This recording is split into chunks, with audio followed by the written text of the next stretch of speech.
ایک بات میں کے پی کے والوں کے لیے خاص طور پہ کہہ رہا ہوں، اس میں جو ابھی میں خطاب کر رہا ہوں آپ لوگوں سے نہیں، کس سے کر رہا ہوں؟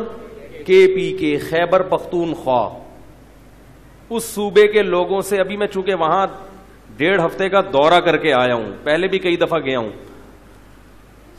مقصد کسی قوم کی اچھائی برائی سے قوم پرستی مقصد نہیں ہے، کچھ چیزیں مشاہدے پر مبنی ہوتی ہیں۔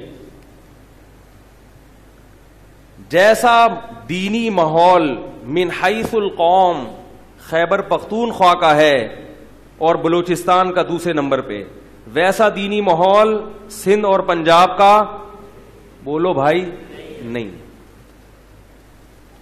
سیاسی جماعتیں اس دینی ماحول کی واٹ لگانے والی ہیں۔ واٹ لگانا سمجھتے ہیں؟ کراچی کا لفظ ہے۔ اب پٹنی پٹھان کیا لگاتے ہیں پشتوں میں، ہم اردو میں کیا کہتے ہیں؟ واٹ لگانا۔ اب اس کو پشتوں میں آپ جو لگانا سمجھتے ہیں وہ خانہ خراب صحیح۔ کے پی کے کا کیا ہونے والا ہے؟ خانہ خراب ہونے والا ہے۔ کیسے؟ اللہ کرے یہ بات کسی طرح دل میں اتر جائے۔ یہ بہت اس بارے میں مجھے وہاں جا کے درد محسوس ہوا، میں نے ان لوگوں سے بھی بیان میں کہا، دیکھو ایک بات یاد رکھو بھائی، اگر اس پہ کلپ بناؤ نا شروع سے آخر تک پورا کلپ بنانا، ورنہ چھوڑوں گا نہیں میں۔ اگر آدھا بنا دیا نا تو پوری بات ہے وہ آنی چاہیے، اور اس پہ کلپ لازمی بنائے، یہ کسی طرح میرا پیغام پہنچ جائے۔ میرا کیا، یہ علماء کا پیغام ہے، میں کس کھیت کی مولی ہوں۔ آپ پورے پاکستان میں سفر کر کے جب کے پی کے جاتے ہو تو پردے کا ماحول نظر آتا ہے، آپ کو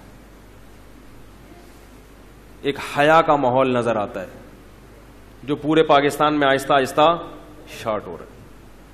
پنجاب سے جیسے ہی کے پی کے میں قدم رکھو گے ایک دم ایک، میں نہیں کہہ رہا کہ ہر گھر ٹھیک ہوتا ہے، اب آپ واقعات دیں وہ فلاں جگہ یہ ہو گیا، وہ ہر جگہ سب کچھ ہوتا ہے، ایک عمومی ماحول کی بات کر رہا ہوں۔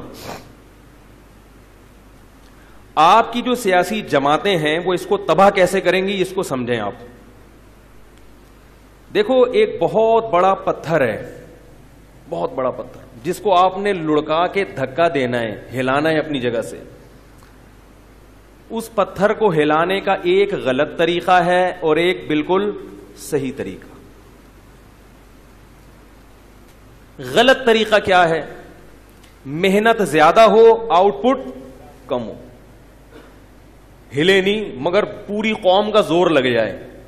غلط طریقہ یہ ہے کہ اس پتھر پہ 20 آدمی نے مل کے کر کے دھکا لگانا، اس کو شروع کر دیا، ان کی چیخیں بھی نکل رہی ہیں مگر پتھر اپنی جگہ سے ہلنے کا نام، اور ہل بھی رہا ہے تو تھوڑا سا حرکت کرتا ہے باقی نہیں۔ محنت زیادہ ہے، نتیجہ کیا نکل رہا ہے؟ کم۔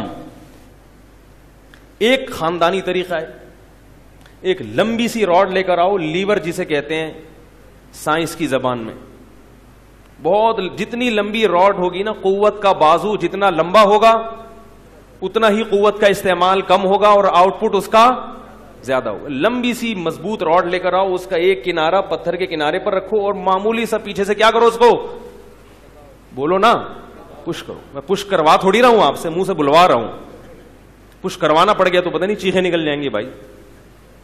تو ذرا سا آپ نے اس کو پش کیا، وہ فوراً بولو بھائی لڑک جائے گا۔ اس کو کہتے ہیں ٹیکنیکل طریقہ، کام محنت کم اور نتیجہ بہت زیادہ۔ اب آپ سمجھیں کے پی کے کو تباہ کیسے کریں گی سیاسی جماعتیں، کیسے تباہ کریں گی؟ دیکھو کسی بھی قوم میں بے دینی پھیلانی ہو، ایک طریقہ یہ کہ گھر گھر جا کر اسلام کے خلاف تبلیغ کریں، اس کو بھی سمجھائیں اسلام صحیح مذہب نہیں، قادیانی ہو جاؤ، یہ ہو جاؤ۔ اس طریقے میں محنت زیادہ ہے اور اس کا آؤٹ پٹ زیرو ہوگا، کیونکہ وہ پٹیں گے جو یہ کام شروع کر دیں گے۔ پٹھان کیا کر دے گا اس کو طبیعت سے اس کے سارے اگلے پچھلے گناہ معاف کرا دے گا، کیونکہ وہاں صغیرہ گناہوں کا تصور ہی نہیں ہے۔ جب معاف کرتے ہیں تو ڈائریکٹ کبیرہ معاف کرواتے ہیں، وہ یہ اصول ہے ان لوگوں کا کہ جس کو بھی دھونا ہے تو اس کو تھوڑا مت دھو، سمجھ رہے ہیں، تسلی سے اس کو غسل کراؤ باقاعدہ۔ رواج ہے، خاندانی روایات ہے۔ یہ طریقہ. اور وہ قوم وہ مذہب سے محبت بھی بہت زیادہ کرتے ہیں. اور دوسرے طریقے, اسکول کا سلیبس چینج کر دیا جائے, اس میں بھی ٹائم لگے گا. اور ظاہر ہے وہ سلیبس جب لڑکے بچے پڑھیں گے, بچیاں پڑھیں گی, تو اعتراضات ہوں گے, پھر احتجاج ہوگا, لوگ کہیں گے یہ کیا لکھا ہے, نبی کی ختم نبوت کا انکار کر دیا یا اسلام کے خلاف لکھ دیا وغیرہ وغیرہ. اس میں بھی محنت زیادہ ہے, آؤٹ پٹ کیا ہے, کم ہے. گھر گھر جا کے لوگوں کو تبلیغ کی جائے کہ بھئی یہ کیا عورتوں کو گھروں میں بند کیا ہوا ہے, کیا پردہ کر رہے ہو, یہ سب ختم کرو سسٹم, یہ بھی چلنے والا نہیں. تو بہترین طریقہ جس میں ہلکا سا پش کرنا پڑے گا اور پوری قوم کا کلچر ایک دم الٹ جائے گا, تباہ ہو جائے گا, وہ یہ ہے کہ کو ایجوکیشن کھول دو. کیا کر دو بھائی, نہیں آ رہی سمجھ میں, اسکولوں میں کیا کر دو, کو ایجوکیشن. پھر اس سلسلے کو آہستہ آہستہ بڑھا کے کالج اور یونیورسٹی تک لے کر آؤ. اس سے بہت ہی بہترین انداز سے پوری قوم کی غیرت کی واٹ لگ جائے گی. کیونکہ جن میں ایک دفعہ بچپن میں غیرت پیدا ہو گئی, اب ان کو بے غیرت بنانا آسان نہیں ہے. کو ایجوکیشن یہ کرے گا, بچے ہیں بچیاں ہیں اکٹھے پڑھ رہے ہیں, تو کیا ہو رہا ہے, جب وہ لڑکے لڑکیاں اکٹھے پڑھیں گے تو لڑکیوں کو لڑکوں کا چسکا لگے گا اور لڑکوں کو لڑکیوں کا چسکا لگے گا. یہ لگے گا لازمی. جو جھوٹ بولتا ہے, بکواس کرتا ہے کہ ایسا نہیں ہوگا, وہ ہیجڑا ہو سکتا ہے, مخنث ہو سکتا ہے, کوئی مرد ہو یا عورت ہو, وہ یہ بات کبھی بھی نہیں کر سکتی کہ مرد اور عورت کو اکٹھا بٹھاؤ اور ان میں فتنے کا اندیشہ نہ ہو. یہ ناممکن ہے, محال ہے. یہ جو سیاسی لیڈر ہے نا لبرل قسم کے, یہ کیا کہتے ہیں اپنی تقریروں میں کہ دنیا ترقی کر کے کہاں سے کہاں پہنچ گئی اور آپ ابھی تک اسی میں الجھے ہوئے کو ایجوکیشن ہونی چاہیے کہ نہیں ہونی چاہیے. ہم ایسی ترقی پہ 100 مرتبہ لعنت بھیجتے ہیں جس میں انسان چاند پہ تو پہنچ جائے مگر اس کو اپنے باپ کا پتا نہ ہو, ڈی این اے سے پکڑا جائے اس کا باپ یہ ہے. نہیں آ رہی میرا خیال ہے بات سمجھ میں.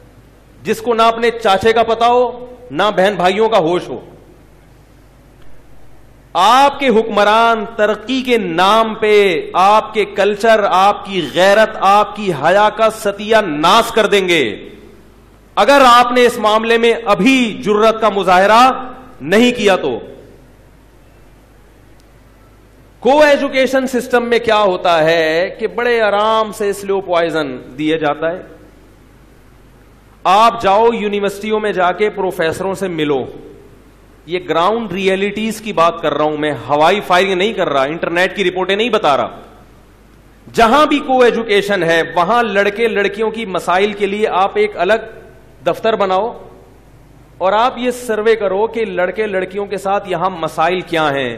90% آپ کو یہی مسائل ملیں گے کہ مجھے اس سے عشق ہو گیا اور مجھے اس سے عشق ہو گیا, میری اماں وہاں شادی نہیں کری, میرے ابا وہاں راضی نہیں ہو رہے, اور میں وہاں چاہتی ہوں مگر وہ نہیں راضی ہو رہا, میں وہاں چاہتا ہوں مگر وہ راضی نہیں ہو رہی. یہ یونیورسٹیوں کے حالات ہیں. اور جب ٹینشن ہوتی ہے تو پھر ڈرگز کی طرف آتے ہیں. پنجاب میں جاؤ یونیورسٹیوں کا حال دیکھو, لڑکے لڑکیاں دونوں چرس پی رہے ہیں. یہ ترقی کرے گی قوم؟ بہت مشکل ہے بھائی, بہت مشکل ہے. کاش میں پولیس میں ہوتا نا, میں یہ باتیں خدا کی قسم دلائل سے نہیں سمجھاتا. کچھ چیزیں ڈنڈے سے سمجھ میں آتی ہیں, دلائل دیتے رہو سمجھ میں نہیں آئیں گی. اذا فاتک الحیاء فافعل ما شئت, جب شرم ختم ہو جائے نا تو پھر جو چاہے کرو. یہ ترقی جس کے لارے رپے آج کے سیاسی حکمران دے رہے ہیں, یہ امریکہ میں آپ سے زیادہ ہے. 500 سال بعد بھی آپ وہاں نہیں پہنچ سکتے جہاں امریکہ آج پہنچا ہوا ہے. کیا چاہتے ہو کہ امریکہ والا کلچر آپ کے ملک میں آ جائے؟ کیا یہ ذہنی طور پر قبول کر لیا آپ لوگوں نے؟ بیٹی گھر سے بھاگے, اس کا بوائے فرینڈ باپ کے ساتھ, وہ بوائے فرینڈ کے ساتھ گلے میں ہاتھ ڈال کے گھوم رہی ہو, کیا آپ کی غیرت یہ برداشت کر لے گی؟ آپ بیٹیوں کو پالو مگر 18 سال کے بعد وہ آپ کو ٹاٹا کر کے گھر سے چلی جائیں, چاہے وہ شادی کریں چاہے وہ اپنا بوائے فرینڈ بنائیں, آپ کو ٹانگ اڑانے کی اجازت نہ ہو. آپ کی بیوی 10 بوائے فرینڈ رکھے, آپ اس کے کاموں میں دخل اندازی نہ کر سکو. یہ ہے یورپ امریکہ. آپ کے 10 لڑکیوں سے حرام اور ناجائز تعلقات ہوں, آپ پر شادی پر پابندی ہو, اور آپ 10 لڑکیوں سے صبح و شام زنا کرتے ہو, اس پر کوئی انگلی اٹھانے والا نہ ہو. یہ ہے مغربی کلچر. تو یہ کلچر ایسے ہی پیدا نہیں ہو گیا, وہ اس کو اچھا نہیں سمجھتے اس کلچر کو. وہ بھی ان کے ہاں بھی یہ شروع کہاں سے ہوا ہے؟ کو ایجوکیشن سسٹم سے. دیکھو میرے بھائی, کسی قوم میں غیرت ختم کرنی ہو اچانک ختم نہیں ہوتی. اس کا طریقہ کیا ہے کہ جو پرانے ہو چکے ہیں وہ تبدیل نہیں ہوں گے. نئے آنے والی نسل پہ کیا کی جائے؟ محنت. اور ان کو لڑکے لڑکیوں کو اکٹھا بٹھائیں گے تو صبح و شام کتاب میں اسلامیات پڑھائی جائے, قرآن و سنت پڑھایا جائے, اس سے کوئی فرق نہیں پڑتا. وہ غیرت لیس ہی ہوں گے, غیرت لیس ہی رہیں گے وہ ہمیشہ. کاش کے پی کے والوں کی سمجھ میں یہ بات آ جائے. میں کے پی کے کی مثال اس لیے دے رہا ہوں کہ ابھی ان میں خیر کا عنصر غالب ہے. اس لیے میں وہاں جہاں بھی گیا میں نے لوگوں سے ایک بات کہی, میں نہیں کہتا کہ فلاں تنظیم کو ووٹ دیں, فلاں جماعت کو ووٹ نہ دیں, یہ میرا موضوع نہیں ہے. جس کو بھی آپ ووٹ دیں اس سے پہلے یہ ایگریمنٹ کروائیں کہ ہم کو ایجوکیشن سسٹم کو کسی صورت بھی قبول نہیں کریں گے. زنا بہت تیزی سے پھیل رہا ہے یونیورسٹیوں میں. یہ سیاسی رہنما خدا کی قسم قیامت کے دن تمہیں اللہ کے عذاب سے نہیں بچائیں گے. ان سیاسی ابھی ووٹنگ ہونے والی ہے, خاص طور پر کے پی کے لوگوں کو کہہ رہا ہوں احتجاج کرو. اس لیے کہہ رہا ہوں کہ وہاں اتنی بھاری اکثریت احتجاج کر سکتی ہے. باقی علاقوں میں قوم کی اکثریت کے بارے میں ہم یہ نہیں کہہ سکتے کہ وہ احتجاج کرے گی. وہ مولویوں کو مکھنچو سمجھ رہے ہیں لوگ. مولویوں کیا سمجھتے ہیں؟ مکھنچو ہیں, بے وقوف لوگ ہیں. پتہ نہیں امریکہ کہاں سے کہاں پہنچ گیا, یہ اسی پر لگے ہوئے کہ لڑکوں کو لڑکیوں کے ساتھ نہ بٹھاؤ. اللہ کے بندو, تعلیم کا اس سے کیا تعلق ہے کہ ساتھ الگ الگ بیٹھ کے نہیں پڑھ سکتے؟ نہیں آ رہی بات سمجھ میں؟ تو اللہ کے واسطے ایسی تنظیموں کو, ایسی سیاسی جماعتوں کو ووٹ نہ دیں جو آپ کے معاشرے میں بے حیائی پھیلا رہے ہیں. اور اگر آپ ان کو اپنے فیوچر کے لیے بہتر سمجھتے ہو تو پھر ان سے پہلے ایگریمنٹ لو کہ ہم آپ کو اس شرط پہ ووٹ دیں گے کہ لڑکے لڑکیوں کے مخلوط اجتماع نہیں ہوں گے. ہماری بیٹیاں ہیں, غیرت مند لوگوں کی غیرت مند اولادیں ہیں, ہم بے حیا نہیں. ہمیں کچی سڑکوں پہ گزارا کر لیں گے, لوڈ شیڈنگ پہ گزارا کر لیں گے, کھارا پانی پی کے مر جائیں گے, مگر اپنی بیٹیوں کا گھروں سے بھاگنا, لڑکوں سے زنا کرنا, لڑکوں سے دوستیاں لگانا اور مادر پدر آزاد ہونا, یہ بغیرتی والا سسٹم ہمیں قبول, بولو نا بھائی, نہیں ہے. ویڈیو کے نیچے سبسکرائب کے بٹن پہ کلک کریں, بیل کے آئیکن پہ کلک کیجئے تاکہ ہر نئی ویڈیو کی نوٹیفیکیشن آپ کو مل جائے.